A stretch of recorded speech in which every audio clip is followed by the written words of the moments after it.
Ladies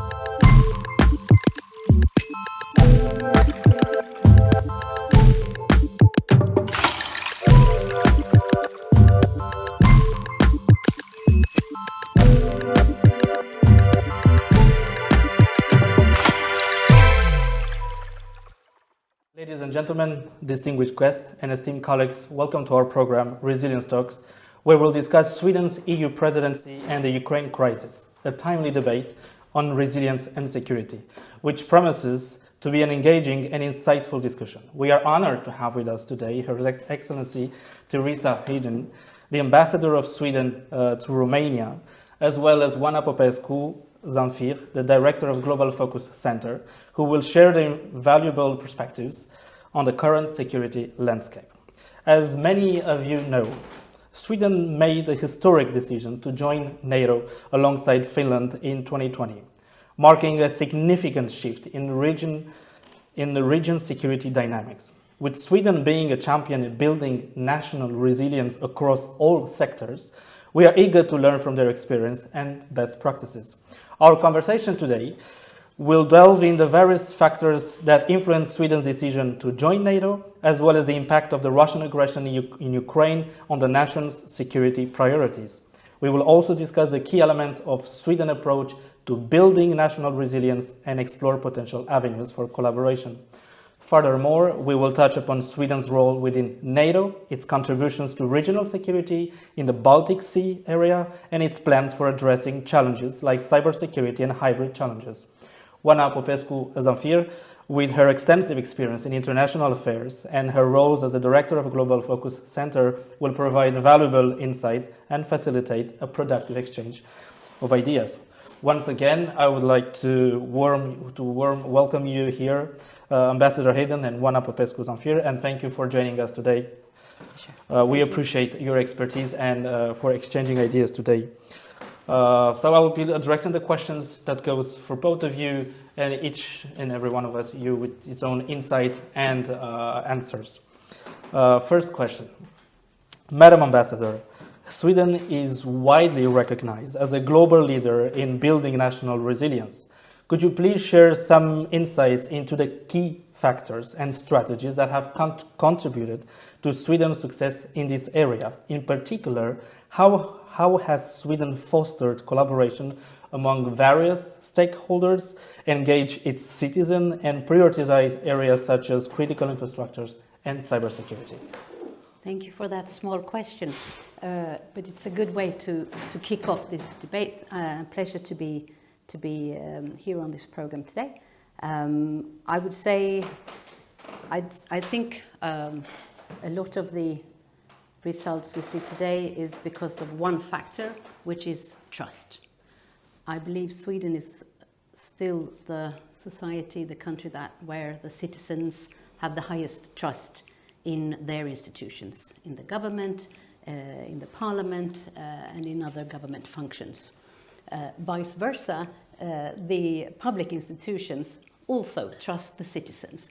And I think there perhaps what we saw happening in Sweden during the COVID pandemic was also a reflection of that sort of mutual trust, because we never had a lockdown, but people did take certain measures as they were recommended to do. So just as a small example, perhaps, of how that sort of both resilience and that trust worked in practice. The question is, of course, where does that trust come from? You don't just snap your fingers and you have it. It is for sure something that we have had, because it's been measured. It has been measured by some institutes over time, and we've had this with very little variations for a number of decades. Ultimately, it will, of course, come from the fact that if you earn the trust, to earn the trust, you need to get something for it. So, of course, in Sweden, we do have a social security system. We pay our taxes, but we get something for it. The citizens have, people in Sweden seem to be sufficiently pleased with what they are getting from the state. And that's, of course, how you manage to maintain this social contract, because the trust is really what keeps our social contract together. It is, of course, never something to take for granted. And I think this is the challenge we are seeing today in my country also. We do have issues of segregated communities, so we need to take this discussion and we need to work harder on this. To build this trust is also, of course, to teach kids in school a couple of things, such as, for instance, how to be resilient, how to work against disinformation, how to detect disinformation. That's one thing. And another thing, I believe, is, which is also part of the Swedish educational system, it's not something that is, it's not a course in itself, but it is the mere methodological way of teaching in Sweden, which is based very much on the questions and answers, the right to sort of question something, the possibility to debate, question your teacher, to trial and error, basically, and ultimately teamwork. So this enhanced social contract that you're talking about, because you have studied many countries in the region, and you have focused a lot on resilience, disinformation, phenomenon, hybrid. How do we build this enhanced social contract? What do we do wrong if we do something wrong, or what can we do better? Well, are we even trying? I would say across the region, not just in Romania. I don't think that we have considered the social contract enough so far. I think, strangely enough, the resilience in our region, including Romania, actually stems from the healthy distrust of government. We have completely different circumstances than the Scandinavian countries. Romania ranks first, I think, in the EU in terms of lack of confidence in both state institutions and in one another, which is an actual problem when it comes to building societal resilience. But what we do have from our experience of communism and dictatorship and so on and so forth is something that is conducive to both democracy and resilience. Namely, we never take anything that any government does for granted. We never really buy what we are being sold by the political class. On the one hand, that can be healthy and it can be a good reservoir to start building resilience from. On the other hand, it can be destructive, and I'm afraid it is at this point, and it provides ample room for radical anti-establishment forces to grow, because just as we don't trust the government, unfortunately, successive governments and the political class hasn't really trusted the people and hasn't even tried to build both from the top down and bottom up. While we mistrust the government, at the same time, we have a legacy and we have a pretty disturbing basis of autocratic tendencies. We tend to like strongmen, we like strong figures. So it's a mix that we haven't negotiated with after communism, not yet, not enough. And I think the way I see things right now is that it's really high time, and I think we're going to see this next year when we have elections throughout Europe and the region. We are going to see the very dangerous progress of far-right radical forces. Hopefully this is going to be a trigger for the region to look at its democratic mechanisms and to look at societal resilience and ask the fundamental question, well, how have we lost the citizens? How come they don't want to participate in the democratic process anymore? How come that we have high levels of civic participation but not political participation and not elections turnout, for instance? And how can we regain the trust of citizens? Because indeed, I'm afraid that is true. It's healthy to question everything, including your government, but when the trust, the bond of trust is completely broken, there is very little that can be built on that sort of basis. My next question was about citizens' resilience. through my research, and I hear this is a thing in Sweden, where resilience really starts at the bottom with citizens, with ordinary citizens. And you mentioned before school that it all starts there. How do you see this in Romania? Is it? Do we have any platform, or do we have any grounds to do something similar, or are just social contracts just broken? To be honest, I would have to say no. I mean, look at the education system. It's good that we are at least talking about it with a lot of dissatisfaction, and I think there's been much discussion about it precisely because of its shortcomings. But for too long now, it has not been built on critical thinking. It has not been built on a healthy relationship that puts the child and the child's interests at the core of the education process.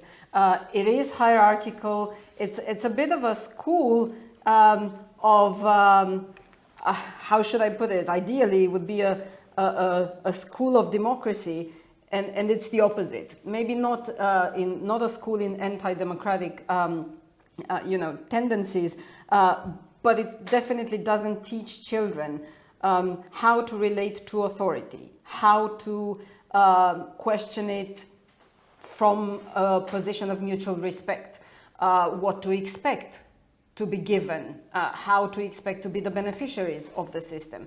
I think that very much reflects our behavior as citizens later on.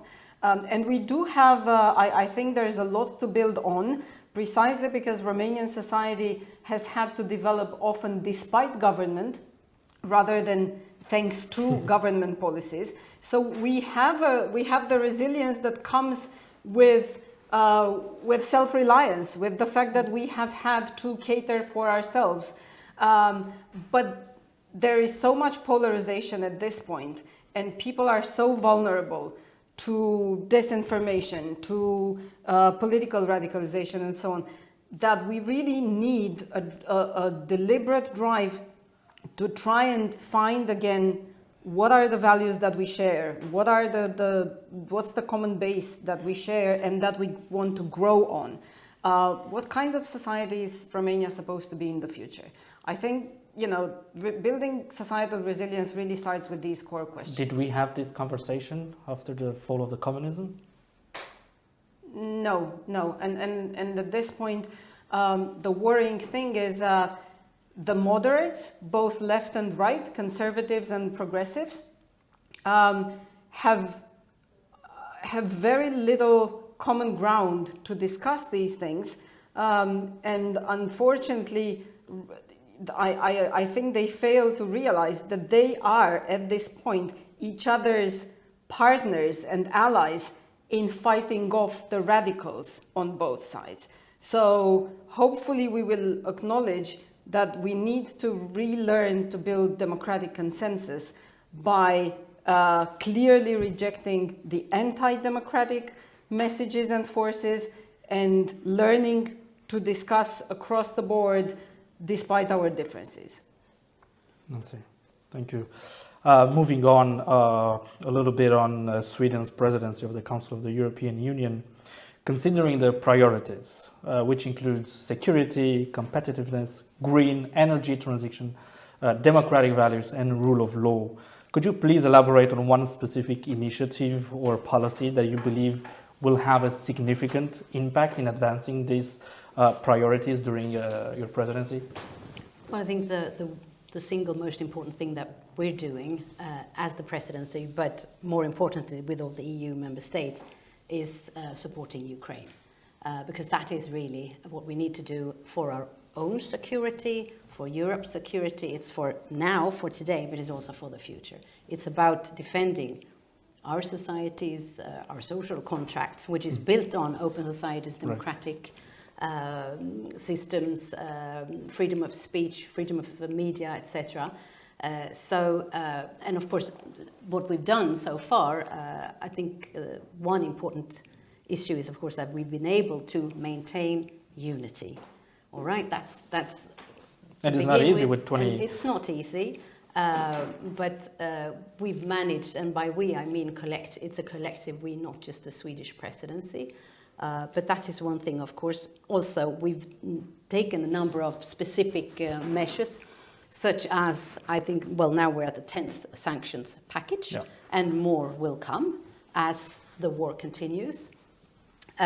We've taken a historic, as the EU, a historic decision on joint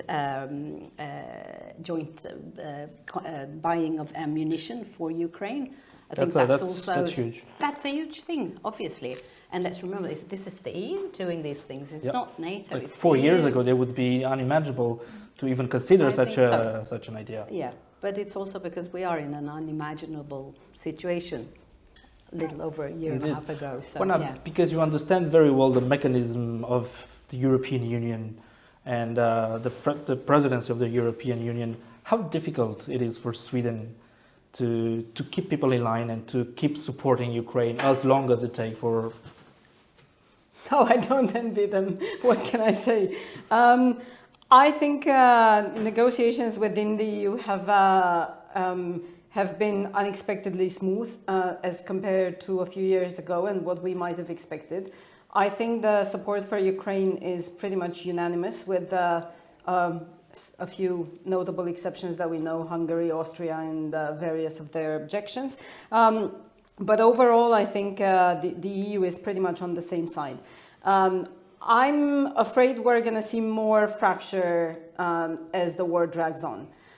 So, that being said, so far we have negotiated a crisis response, immediate measures, things that were absolutely necessary for our own resilience and security, not just for Ukraine's. I think as we move into the territory of the more strategic, longer-term thinking and the question of how are we going to face the revisionism that comes from Russia and China as a united front, this is going to open new debates that are going to be harder to sail for the through. long term. Yeah. So I think Sweden, the Swedish presidency has, on the one hand, has been limited in the level of ambition that it could project, precisely because of the circumstances and because it's had to navigate some really key immediate issues and important matters at stake. But at the same time, it has benefited from the fact that there has been a significant degree of unity within the EU. Yeah. Now, moving on a subject that is it's pretty hot, if we can put it like that, in Romania, the Schengen process. Considering Romanians' ongoing efforts to join the Schengen area, as you are well aware, and following our Prime Minister's visit to your country, could you please share with us Sweden's position on this matter? Certainly. Now, I mean, this is not, it's not only Romania's efforts to try and join Schengen. It's really, it's a priority for the Swedish presidency.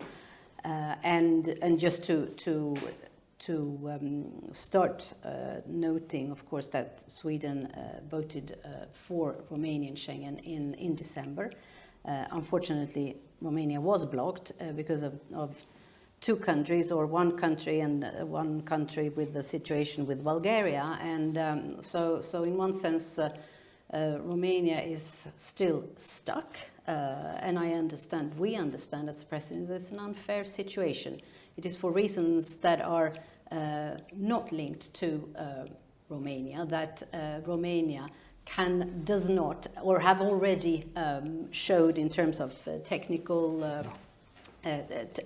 improvements, etc. And Sweden was part of those evaluation missions that took place last fall. There were two of them that Romania invited to, and we took part in both. We felt it was important for us, and it helped us take this decision to be fully supportive of Romania. We're continuing with that. We're continuing with the consultations. And in fact, the day before Prime Minister Čuka visited Stockholm and met with the Swedish Prime Minister, the Swedish Prime Minister met with the Austrian Chancellor Nehammer in Stockholm. And they had, I do know that they had quite an extensive talk on the Schengen issue. and also on migration topic, because that's where the problem lies. Now, we are of course fully aware these two topics are not linked, but this is where the problem lies for Austria. So, of course, the hope is that within a wider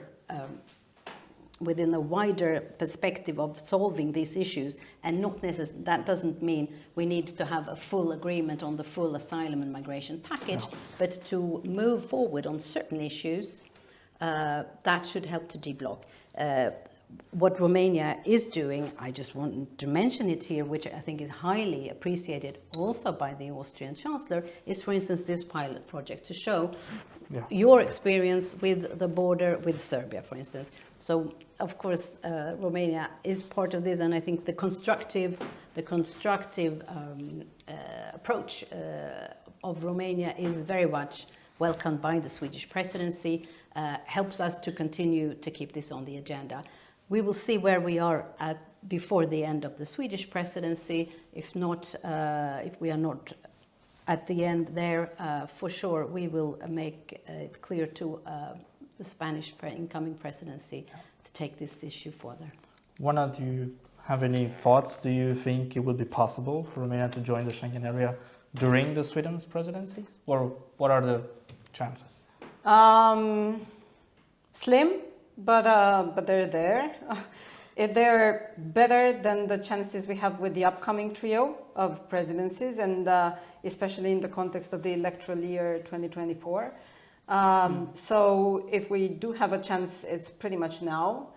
At the same time, what the Swedish presidency, what any EU Council presidency can do is relatively limited. I mean, it can be creative in trying to bring the parties to the table and have them to negotiate, as rightly pointed out, perhaps in new ways that might open some avenues for a constructive outcome.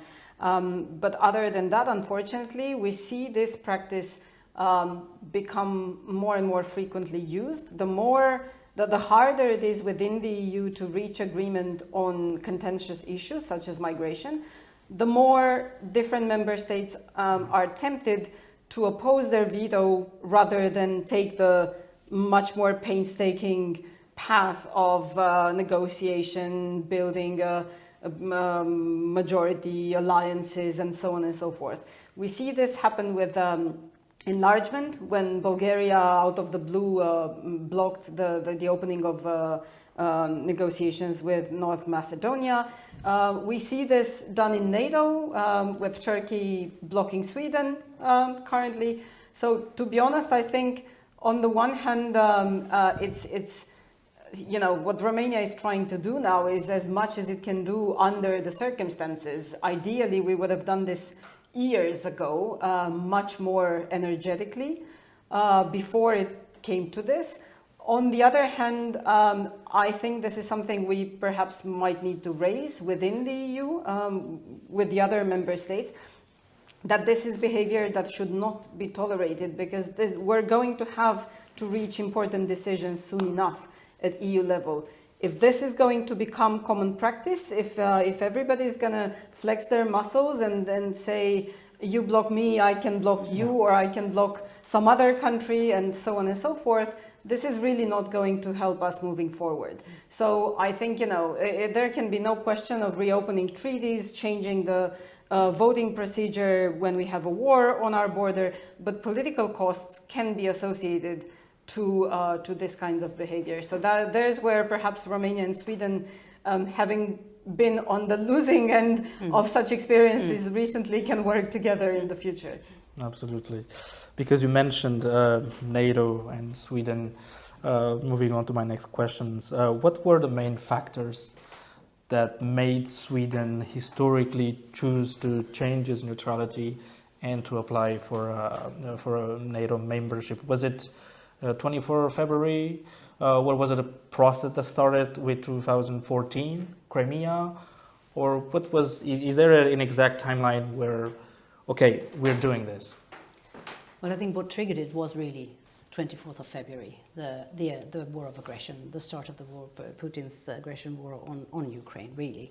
Of course, there have been political parties in Sweden that have been advocating for Sweden in NATO since a number of years, but they were always in a minority. There has never been a majority of the population in favor of NATO. Rather, we have been comfortable, and we have seen the Swedish people saw it as a good policy for our safety and security to be a non-member of any military alliance. We haven't been neutral in that sense because we're part of EU, and also, of course, we've had a very close partnership with NATO since 1994, basically. But we never took that step. So what changed it? Even though, of course, we reacted, being in the neighborhood and having hundreds of years of history with Russia and the Russian Empire. Of course, we saw the war in Georgia.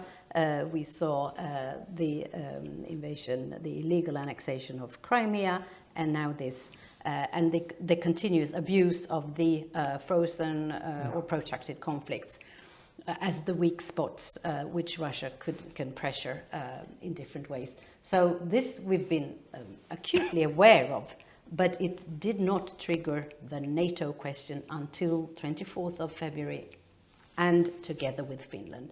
It was important for us that this first steps were taken together with Finland for several reasons. I mean, historically, we're there at the same sort of eastern front towards Russia, even though they have the border. But also we have a quite extensive military cooperation already. And this is, of course, now what we hope to be as soon as possible completing even the Finnish full membership of NATO by having Sweden as well, because our defenses are also linked in a way. We do depend on each other. Finland does depend on Sweden also, so that's why it is important to have Sweden on the inside of NATO as well. Although we understand that the whole thing that's happening with Turkey and the delay, it's a diplomatic and a political process, and it takes time. Can you, however, are you hopeful that it's going to happen this year, or can you share anything with us? We were invited in Madrid in July last year, and in Vilnius we will be having 1 year after that invitee status. So on the basis of NATO's open door policy, we should be in by then, because we are fulfilling the criteria and we're bringing something to the table. So that's what we're expecting. Today, as we stand, there is still the agreement between Sweden and Turkey and Finland on the steps to be taken, and we are being reminded by Turkey of the need to do more. There are negotiations on a technical level or discussions on technical level for that, but beyond that we are patient and awaiting the green light both from Hungary and from Turkey, and we expect that should come by Vilnius. It should. Quick last question, Oana. What does it mean for the region, for NATO, Finland and Sweden in NATO? Well, symbolically it means a lot, and the Finnish NATO membership already means a lot, because that's a long border with Russia that NATO has. I would say, again, in practical terms, both Sweden and Finland have worked so closely with NATO. They're so interoperable. We are completely compatible on security interests, that it doesn't make that much of a difference whether they're in or they're out. But obviously, being in means a different level of commitment. It means different opportunities, new opportunities to work together.